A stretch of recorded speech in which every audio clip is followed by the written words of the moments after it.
Well, you may think you have to try to, you need like special classes, or you got to try really hard to, get your jack-o'-lantern all modernized up. If you've ever messed up a jack-o'-lantern, you want to talk to a guy like this. It's National Pumpkin Day, and as families get ready to carve their pumpkins for Halloween, we want to make sure that we do it right and know the tips to not mess it up, because once it's messed up, you're done. You're on to the next one. Right. We have Tom Nardone here with us to show us some of those carving tricks. Great. Well, the first thing I wanted to tell you is don't worry too much about your pumpkin. Okay. No matter how nice it is, it's just going to rot on the porch in 4 days, right? True. So, but I have a couple of tips. Here's some tools you might have around the house that you can definitely use. The ice cream scoop is great for scooping the goop because it has a blade on the side. Okay. I have an orange one for pumpkins. All right. And then Cool. when you're going to draw the face or have your kids draw the face, like if they're little and you don't want them handling knives, give them a dry erase marker, because you can draw on the pumpkin, and if you don't like what they're doing and you want to cheat, you can just erase good it. idea. So there you go. Now let's look at some pumpkins, and I have some cool props. These are they're pig's ears. You give them to your dog for food, dog treats. and you can kind of jam them in the side. I made a little swat there, yeah. Okay. And you can make like this weird looking little ghoul with the crazy Nice. ears. Look at that. They Yeah. actually look like little pita chips. So there we go. Yeah, right. Yeah, I don't Dog think you treats. want to eat I those. gotcha. Right. And then this is a big old pumpkin. So I figured he could be eating something, like maybe he could eat another pumpkin, like a cannibal.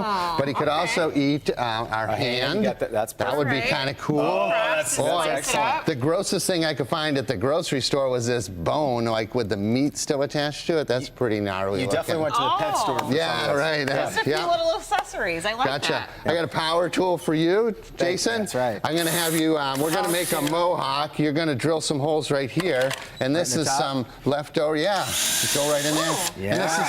this is some leftover PEX pipe. Oh, yeah. It's used for plumbing. And we'll just Oh stick my it gosh, in there's there. somebody in there. Yeah, and then we can make like sort of this punk rock mohawk guy. Alright. I gave him a yeah. piercing too. I made out of some like soldering That's wire. kind of like anything goes. And that hair, yeah. Good. So yeah. you have some other tools here, like for the actual carving. Right. What do you recommend? Is it like your typical kitchen knife, or? Yeah, well, sometimes like, first, a lot of people struggle with taking the plug out of the pumpkin. So one thing I want to remind people is I don't make it round. I have this little jog in there. See that? Okay. And that allows you to put it back the right way every time. Ah. If you want to, if you don't have, like, this is a drywall knife. People use it to make electrical outlets and walls. Oh, They okay. cost about $7. If you're going to have a pumpkin party, this is the one thing I suggest you buy. Okay, so go to like a hardware store. Yeah, for that. a hardware store, Home Depot, and really cuts through the tough stuff, and you can carve big pumpkins with it. But if you don't have one of these, try taking the bottom off the pumpkin. It's a little softer on the bottom, easier to get to.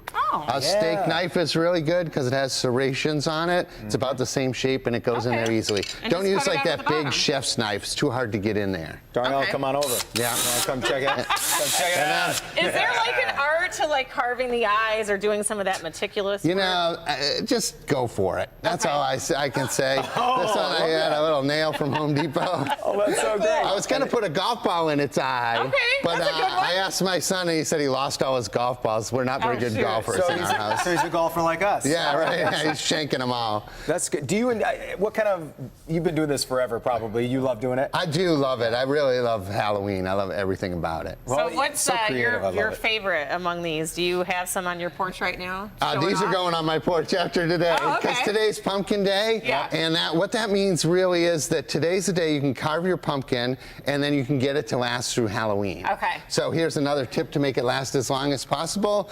You want to take the seeds out of the pumpkin so the squirrels don't come and try to eat your pumpkin. Oh, that has happened. Right? Yeah. And then I use like a bathroom cleaner that has bleach in it. It won't bleach the pumpkin. You just spray the thing down, and this will keep the mold and the bugs away. Oh, wow. So between taking the seeds out and spraying it down, you don't have to coat it with anything. Just spray it with your bathroom cleaner that has bleach. That's a great and you tip. will These make are it great all the way tips. to Halloween. I love Good it. deal. All right. Game on. Right in the eye. Let's get